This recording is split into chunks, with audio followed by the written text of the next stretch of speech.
আসসালামু আলাইকুম। দারুণ খবর, কোনো কোড ছাড়াই কিন্তু অন্যের ইমো নিজের ফোনে কিভাবে আনবেন বা আমি কিভাবে আনবো আপনাদেরকে কিন্তু সরাসরি আজকের এই ভিডিওতে আমি দেখিয়ে দিব। দেখুন, আমার কাছে দুইটা ইমো কিন্তু এখানে ডাউনলোড করা আছে, ঠিক আছে। তো আমি একটি ইমো দিয়ে আপনাদেরকে দেখাবো অন্যের ইমো আনবো আমি কোনো কোড ছাড়াই। দেখুন, তাহলে বিশ্বাস হচ্ছে না? এখনই দেখুন, আমি ইমোতে প্রবেশ করলাম, একদম নিউ ইমো এটা। তারপর এগ্রিতে ক্লিক করব, অ্যালাউতে ক্লিক করব। এখন আমি এখানে ফোন নাম্বার দিয়ে দিচ্ছি, তারপরে দেখুন কি হয়, ঠিক আছে। আমি দেখুন ফোন নাম্বার এখানে কিন্তু দিয়ে দিয়েছি। এখন আমি যে কাজটি করব, আমি এখানে ক্লিক করব। এখানে ক্লিক করলে দেখুন কোনো কোড চাইবে না। বিশ্বাস হচ্ছে না? এখনই দেখুন।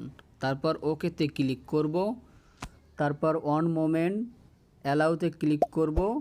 দেখুন চলে আসছে আমার ইমো।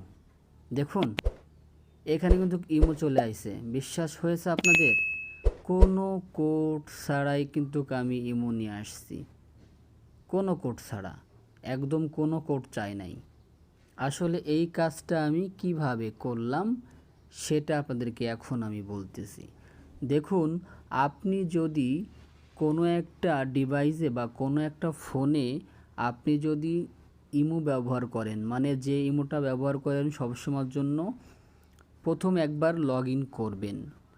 লগ ইন করার পর দ্বিতীয়বার কিন্তু আপনার কাছে আর কোড চাইবো না। আপনি যদি ইমো ডিলিট করে দেন, আবার ইমো ইনস্টল করেন, তারপরে কিন্তু আপনি যদি ওই নাম্বারটা আবারই করেন, আপনার কাছে কিন্তু কোড চাইবে না।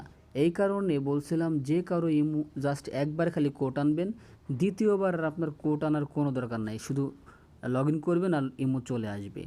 যতদিন পর্যন্ত আপনি আপনার এই ফোনটা রিস্টার্ট না দেবেন, ততদিন পর্যন্ত আপনি এভাবে ইমো চালাতে পারবেন, কোনো কোড ছাড়াই ইমো নিয়ে আসতে পারবেন।